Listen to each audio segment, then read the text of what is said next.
같으면 저희가 또 한 자리에 함께 모여서 기쁨으로 인사하며 함께 예배드릴 텐데 이런 팬데믹이라고 하는 이런 상황이 심각해지면서 저희들이 비대면 예배로 드리게 되었습니다. 가정에서 우리 성도들 함께 모여서 예배 잘 드리시는 줄로 압니다. 또 오늘 이 예배 가운데에 하나님께서 무소부재하시고 또 역사를 주관해 가시는 하나님의 은혜가 우리 모든 성도들과 가정과 모든 삶이 함께 하시기를 주님의 이름으로 간절히 축원합니다.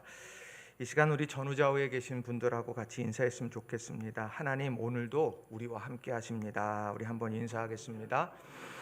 네, 또 인사합니다. 나도 당신과 함께 있습니다. 우리 그렇게 인사하겠습니다. 사람들은 이제 2% 부족하다라고 하는 말을 할 때가 있습니다. 아주 완벽한 것 같은데 뭔가 모르겠는데 이 부분이 부족한 것 같다, 이런 느낌을 받을 때가 있어요. 패션을 이렇게 아주 예쁘게 멋있게 혹은 이렇게 쫙 뺐는데 뭔가 하나 조금 이상한데 브러치를 하나 달든지 아니면 뭐를 하나 이렇게 바꾸면서 이렇게 완전히 완성된 듯한 느낌으로 바뀌어지는 이제 그런 경험들을 우리가 종종 하게 되곤 하지요. 음식할 때도 2% 부족할 때 그런 순간 있지 않습니까? 열심히 준비하고 좋은 재료를 써가지고 잘 만들었는데 뭔가가 부족합니다. 그럴 때 여러분은 어떡합니까? 마법의 가루를 쓰면 되는 거잖아요. 그걸 딱 넣게 되면 그 2% 부족한 그게 완전히 해결이 되는 그런 희열을 맛보게 된다는 거죠. 그래서 사람들은 이 2%를 채워줄 수 있는 사람 아주 좋아합니다. 그래서 그런 팁을 줄 수 있고 그런 지혜를 줄 수 있는 사람들, 이제 이런 사람들은 이렇게 많은 사람들에게 또 인기가 있게 되지요. 그런데 신앙생활을 하게 될 때 2% 부족한 경우가 있었습니다. 특히 바리새인의 경우가 그러했는데요. 마태복음 23장 3절 말씀을 보면 예수님께서 이 바리새인을 향해서 뭐라고 말씀하셨냐? 그들의 말은 들어라, 그런데 그들의 행위는 본받지 말라, 이런 말씀을 예수님이 하셨습니다. 이 얘기는 뭐냐? 행위가 정말 그들이 하는 말이 정말 완벽하고 바르고 진실하고 이제 그래요. 그 가르침을 배울 만합니다. 그런데 2%가 부족한 거예요. 그게 뭐냐? 행위가 뒷받침되지 못했다는 거죠. 마찬가지로 우리의 신앙생활하게 될 때에 2% 부족한 경우들을 늘 경험한다는 겁니다. 그럼 우리는 어떻게 해야 될까? 그때마다 여러분이 떠올리실 말씀이 저는 마태복음 5장 17절의 말씀이라고 생각을 합니다. 마태복음 5장 17절 말씀은 이렇게 기록을 해요. 내가 율법이나 선지자를 폐하러 온 줄로 생각하지 말라. 폐하러 온 것이 아니요 완전하게 하려 함이라. 이 말씀을 꼭 기억하셨으면 좋겠습니다. 폐하러 온 것이 아니라 완전하게 하러 왔다. 누가요? 예수님께서. 자, 여기에서 보면 뭐라고 말을 하느냐? 여기서 완전하게 하다라고 하는 이 말을 플레로사이라는 말을 씁니다. 플레로사이. 그런데 이 말을 영어로 하면 to fill, 채워 넣다라고 하는 뜻을 가지고 있습니다.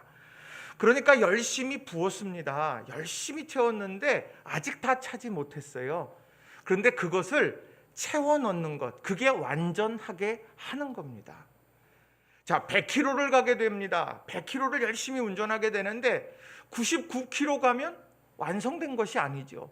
100m 달리기를 하면 100m를 지나가야 완성이 되는 거랑 같은 거예요. 그런데 그렇게 가지 못하는 그 순간, 그때 그것을 가게 만들고 또 그것을 채워가고, 이게 바로 예수님께서 하시는 일이다라고 하는 겁니다.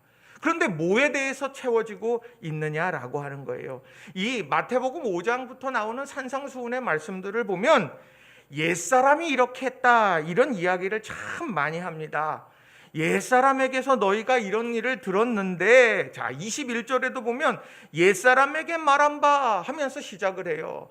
옛날에 너희들이 들었던 말씀이 있고 그 말씀을 오늘도 듣고 있고 그 말씀대로 살아가는데 거기에 부족함이 조금 있다. 그걸 깨닫게 하시고 채워넣게 하시려고 하는 것, 이게 바로 예수님께서 말씀을 전하시는 중요한 이유가 됐다는 거예요.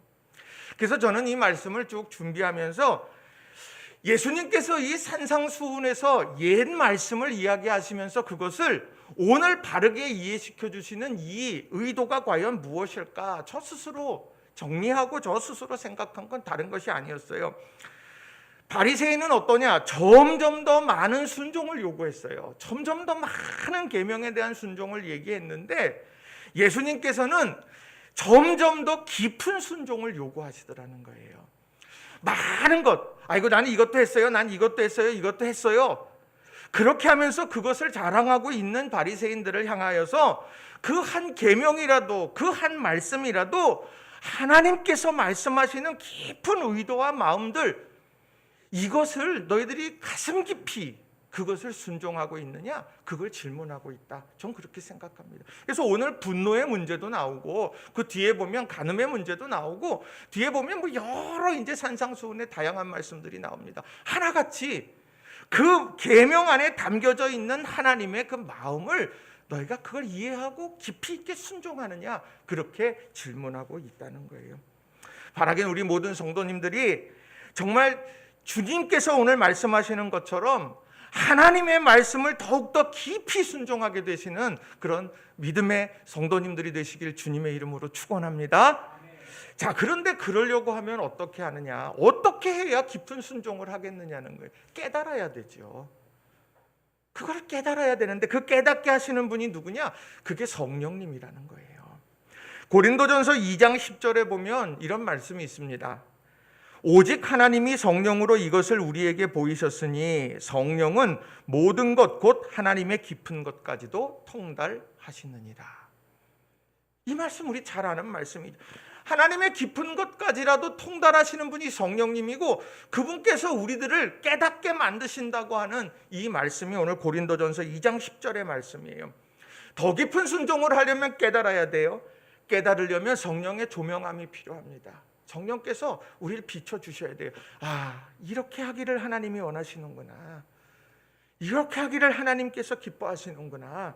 이런 성령의 인도하심과 조명함, 이것을 늘 가슴 깊이 우리가 고민하고 또 사모하며 살아가는 우리 성도님들이 다 되시길 주님의 이름으로 축원합니다. 그래서 저는 오늘 본문의 말씀을 중심으로 해서 여러분에게 우리의 부족함, 2% 부족한 신앙생활, 행위는 있는데 더 깊이 나아가지 못하게 하는 부분들이 무엇일까?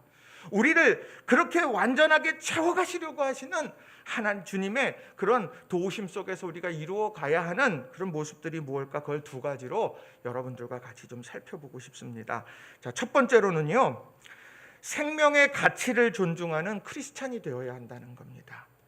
생명의 가치를 존중하는 크리스찬이 되어야 한다는 거예요.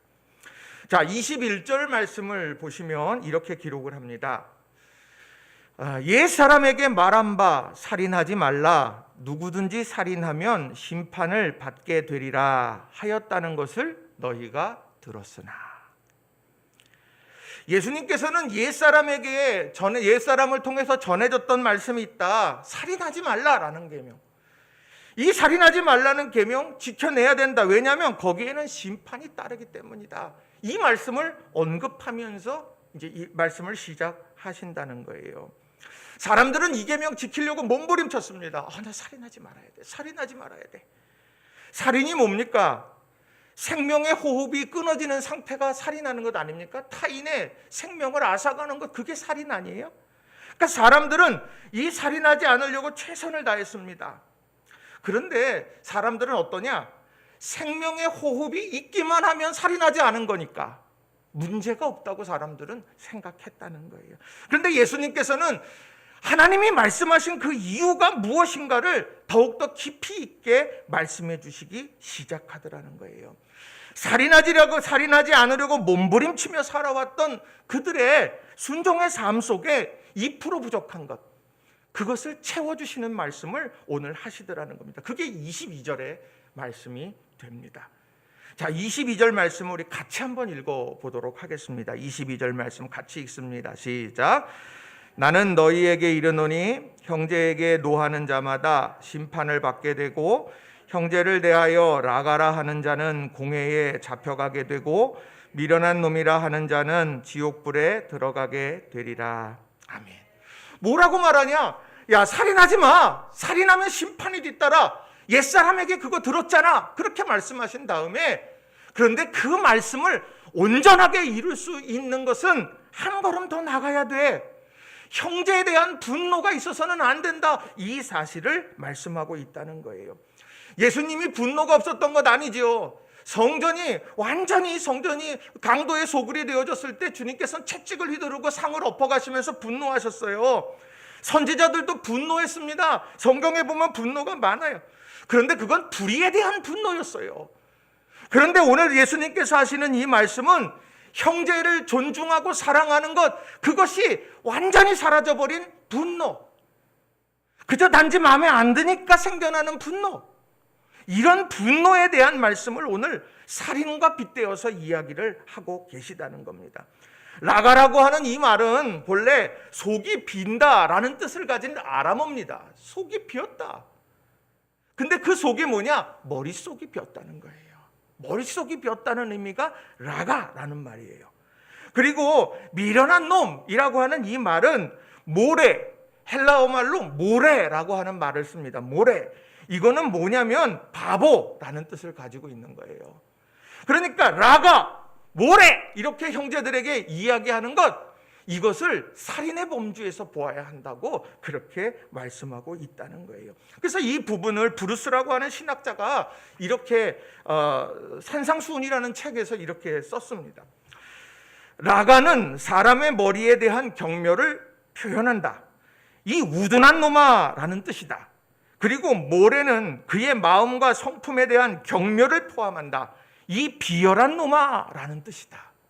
우둔한 놈, 비열한 놈, 이렇게 형제를 향하여서 그렇게 욕하고 비난하는 것, 이것이 그들을 살아있지만 죽이는 것과 마찬가지가 된다고 이야기를 하고 있다는 겁니다. 왜 그럴까요? 왜 예수님께서는 이렇게까지 단호하고 이렇게까지도 강력하게 말씀하고 있을까요? 저는 두 가지라고 생각합니다. 하나는 인간은 하나님의 형상이 담긴 하나님의 작품이기 때문입니다. 우리 눈에 볼 때 뛰어난 사람도 있고 부족한 사람도 있습니다만, 그러나 동일한 고백은 우리는 하나님의 형상대로 지음받은 하나님의 작품이다. 그래서 창세기 9장 6절에 보면 이런 말씀이 있어요. 창세기 9장 6절에 다른 사람의 피를 흘리면 그 사람의 피도 흘릴 것이니 이는 하나님이 자기 형상대로 사람을 지으셨음이니라. 다른 사람의 피를 흘리면 그 사람의 피도 흘릴 것이니 이는 하나님이 자기 형상대로 사람을 지으셨음이니라. 또 하나는 무엇이냐?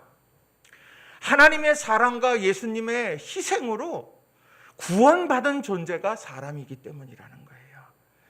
하나님이 너무도 사랑하신 존재, 그것을 너무도, 그 사람을 너무도 사랑했기 때문에 아들을 내어주셨고, 예수님이 십자가에 모진 고난과 죽음을 견디어내시면서 얻게 된 생명이 오늘 내가 모래라고 이야기하고 있는 그 형제를 얻기 위해 하나님이 그렇게 일하셨다는 거예요.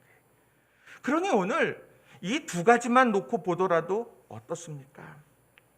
하나님의 작품, 우리가 서로를 다 볼 때 하나님의 작품이다. 하나님의 형상이 담겼다. 그리고 하나님께서 사랑하셔서 구원한 존재다. 이것만으로도 우리는 존중받는 그런 사람들이 되는 거예요. 오늘 이 사실을 여러분 꼭 기억하셨으면 좋겠어요. 이 시간 우리 가족들과 우리 성도님들 가족들이나 또 가족들끼리 한번 좀 우리 인사했으면 좋겠어요. 우리 현장에 계신 분들도 같이 인사하면서 옆 사람하고 한번 인사했으면 좋겠습니다.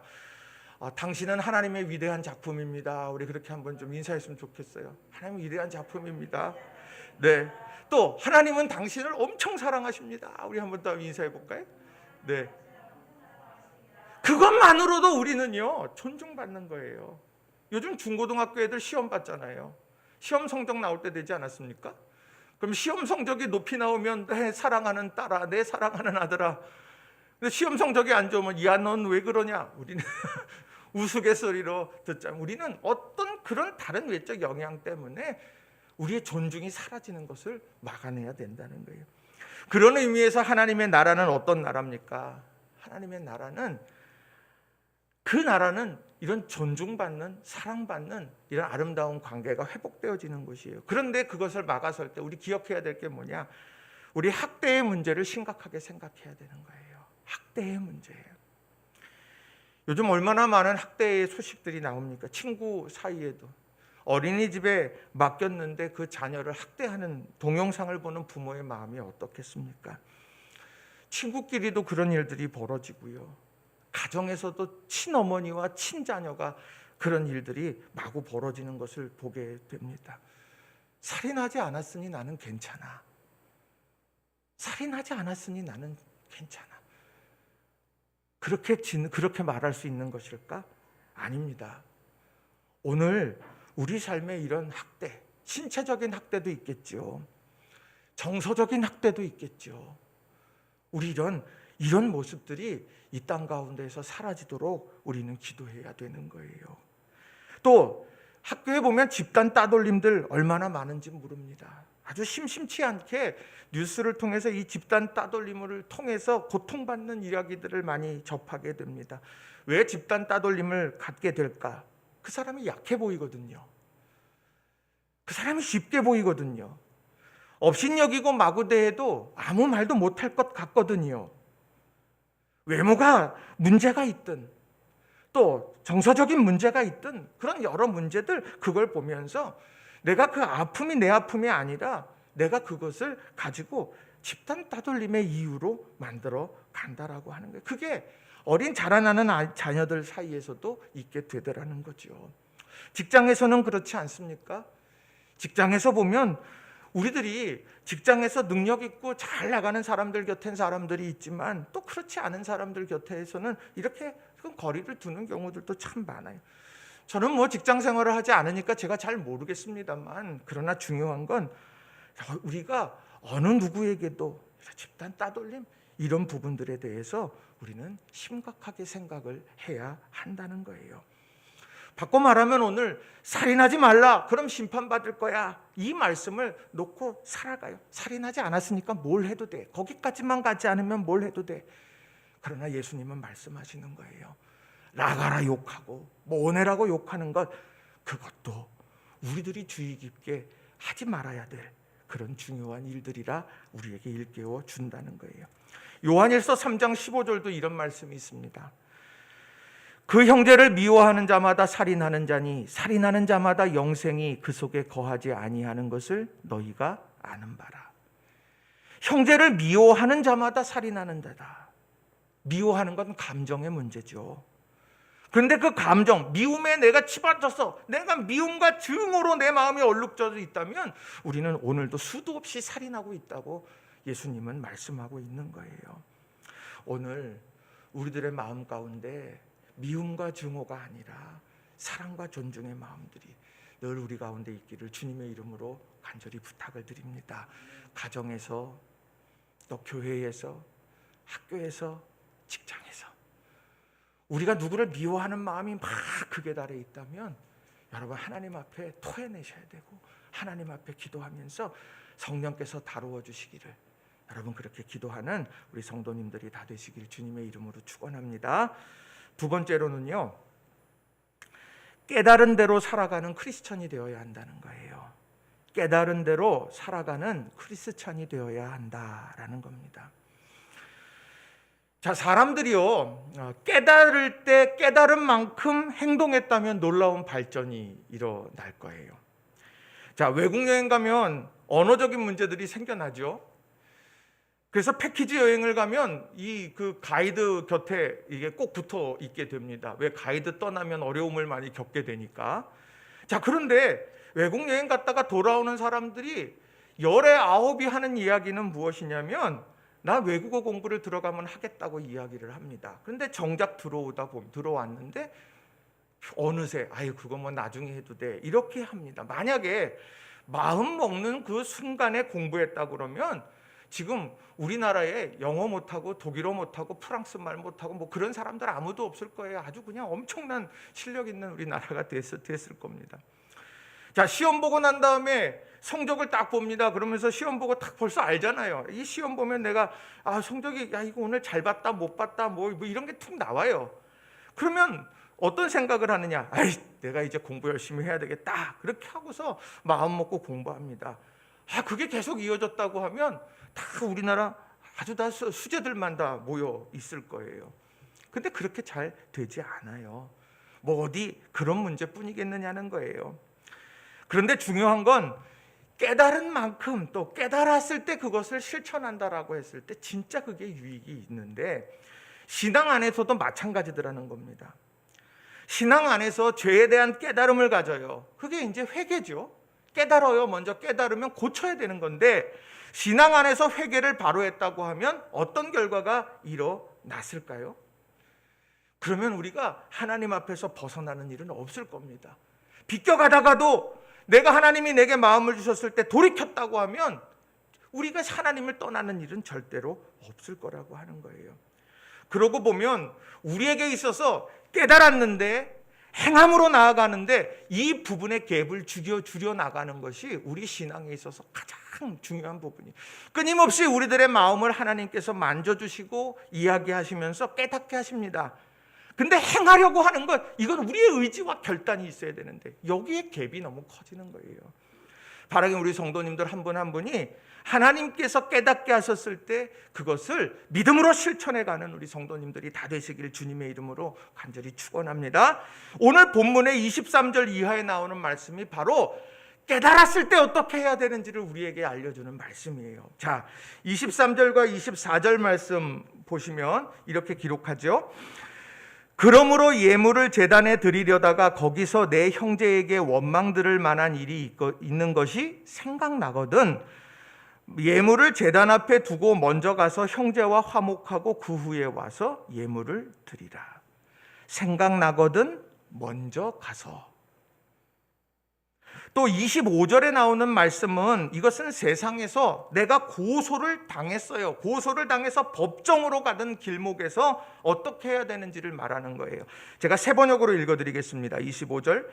너를 고소하는 사람과 함께 법정으로 갈 때에는 도중에 얼른 그와 화해하도록 하여라. 그렇지 않으면 고소하는 사람이 너를 재판관에게 넘겨주고 재판관은 형무소 관리에게 넘겨주어서 그가 너를 감옥에 집어넣을 것이다. 여기에도 뭡니까? 얼른 그와 화해하도록 하라. 급히 사과하라.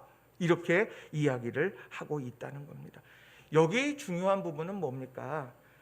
오늘 예물을 제단에 드리려다가 형제와 불화한 것이 생각나요. 불편한 관계를 이야기하는 거예요. 오늘 내가 너를 고소하는 사람과 함께 법정으로 가요. 같이 법정으로 향해 갈 때에 그 마음이 어떻겠습니까? 아유, 꼴도 보기 싫어. 이렇지 않겠어요?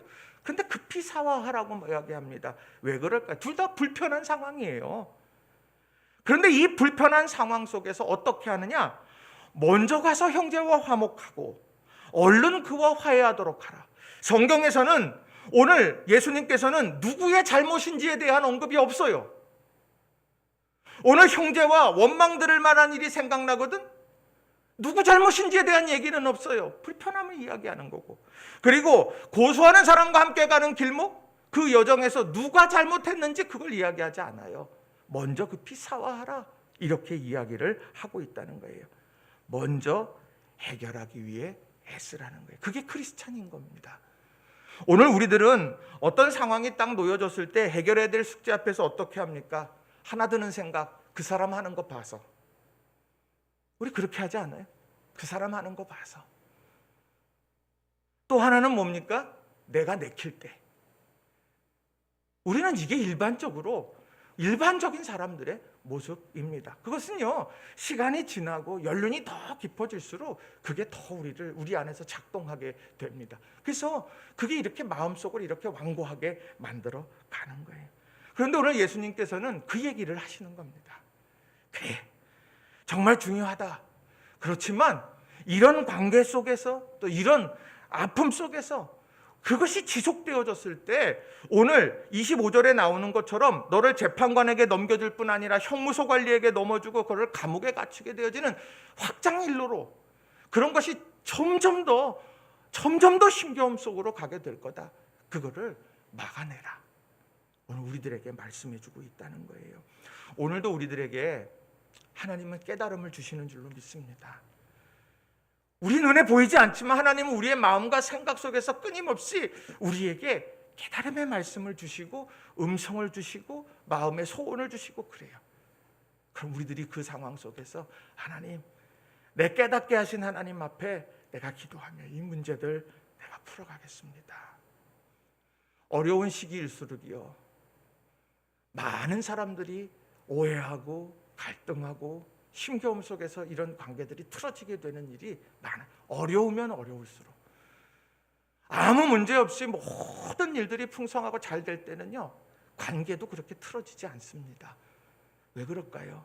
넉넉하고 마음이 넓어요. 그런데 힘들수록 점점 더 좁아지게 돼 있는, 그게 사람들의 일반적인 모습이고 저의 모습이고 여러분의 모습 아니겠어요? 그럴 때 우리 이 말씀을 붙들었으면 좋겠습니다. 하나님, 깨닫게 하신 분이 하나님이심을 믿습니다. 그리고 그 깨달음을 내가 삶에서 실천해 가겠습니다. 로마서 12장 18절에 이런 말씀이 있어요. 할 수 있거든 너희로서는 모든 사람과 더불어 화목하라. 에베소서 4장 26절, 분을 내어도 죄를 짓지 말며 해가 지도록 분을 품지 말고. 야고보서 1장 19절, 내 사랑하는 형제들아 너희가 알지니 사람마다 듣기는 속히 하고 말하기는 더디하며 성내기도 더디하라. 수많은 말씀이 우리를 향해 있습니다. 우리 이 말씀을 가슴에 새기고 우리가 이번 한 주를 살아갈 때 힘들어도 우리들이 분노하며 표출하는 삶이 아니라 하나님의 형상대로 지음받은 내 형제, 하나님이 생명을 내어주시면서 사신, 생명을 내서 구원해 주신 소중한 존재가 우리 형제요 자매라는 것. 그러니까 여러분 가정에서 더욱더 가정에 있는 가족들에게 여러분 더 그렇게 하시고, 여러분 가장 가까이 있는 우리 교회 공동체 성도님들에게 그런 모습으로 살아가시고, 여러분 직장의 동료 수단으로 생각하지 말고 여러분들이 그 모든 이들을 그렇게 소중하게 여기면서 이번 한 주를 살아가는 저와 여러분이 다 되시기를 바랍니다. 깨닫는 대로 살아간다면, 하나님이 깨닫게 하시는 대로 우리가 그대로 살아간다면 이게 하나님의 나라는 우리 가운데에서 미리 맛보아 알게 될 줄로 믿습니다. 말씀을 정리합니다. 하나님의 나라가 어떤 곳일까? 그런 생각을 참 많이 하게 됩니다. 하나님의 나라의 그런 아름다운 모습, 모델하우스 같은 것이 교회다, 그렇게 우리들은 이야기합니다. 그럼 어때야 되겠느냐? 소유의 많고 적음이 문제가 되지 않고 배움의 깊이와 넓이가 문제가 되지 않고 우리들이 하나님의 자녀요, 또 하나님의 소중한 사랑받는 이들이라는 사실들을 기억하면서 우리가 존중하고 사랑할 수 있는 것, 그것이 하나님의 나라. 감정에 따라서 날선 칼로 서로에게 상처 주는 그런 관계들이 아니라 서로를 배려하고 어떻게 하면 더 사랑할 수 있을까 마음 쓰는 것, 그것이 하나님의 나라가 아니겠느냐는 거예요.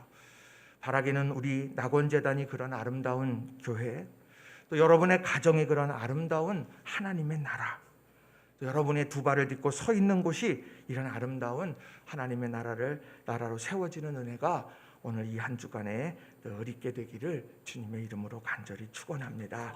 이 시간 우리 같이 통성으로 기도할 때 2% 부족한 우리에게 부족함을 완전함으로 채워주시는 주님의 깨달음이 우리에게 있게 해주세요. 우리들이 삶을 살아가면서 정말 존중하고 사랑하는 아름다운 모습이 있고, 때때로 우리의 연약함 때문에 분노하고 우리들의 삶 속에서 어긋나고 그런 상황 속에서도 하나님께서 우리에게 깨닫게 하실 때마다 내가 믿음으로 아멘, 내가 하나님의 말씀대로 내가 그렇게 살겠습니다, 그렇게 다짐함으로 하나님의 나라 경험하는 우리 모두 되게 해달라고 이 시간 말씀 의지해서 같이 통성으로 기도하도록 하겠습니다. 기도하십시다. 사랑과 은혜가 충만하신 하나님,